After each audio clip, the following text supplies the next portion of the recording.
અને સત્સંગનો લાભ નથી લેતા તો શું થાય છે એ હું કહું તમને। કારણ કે એવા ઉપદેશથી નાના નાના ભક્ત મોટા મોટા સંત બની જાય છે। સદગુરુ કબીર સાહેબ જેઓએ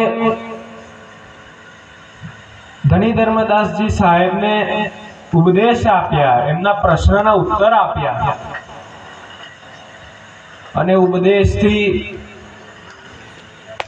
સંત બન્યા અને એમનું જયકારામાં નામ બોલવામાં આવે છે। બોલો ધની ધર્મદાસ સાહેબ કી જય। એમની જોડે તો 56 કોટીનું ધન હતું તો પણ છતાં સદગુરુ કબીર સાહેબની ભક્તિમાં લાગ્યા। અને હમણાં કોઈની જોડે 50 કરોડ આવી જાય તો પણ ભગવાનનું નામ લે, એને અહમ થઈ જાય, અહંકાર આવી જાય કે મારી જોડે તો 50 કરોડ છે। અને અહંકાર વહેલો રહે નહીં, એ તૂટી જાય।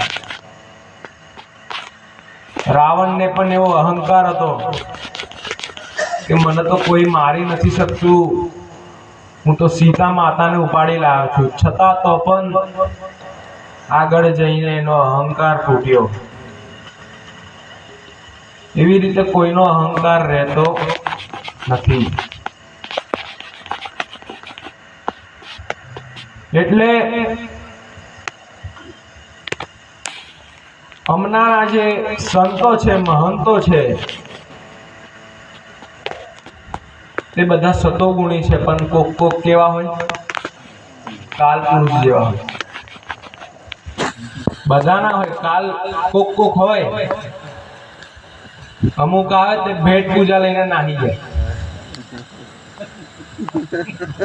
અને વધારે ના મૂક્યા હોય તો આનાકાની કરે ને કરે। પણ સદગુરુ કબીર સાહેબ કહે છે કે સંત કે સાધુનું રૂપ કેવું છે અને કેવું જોઈએ છે, તો સદગુરુ કબીર સાહેબ કહે છે કે સાધુ ऐसा चाहिए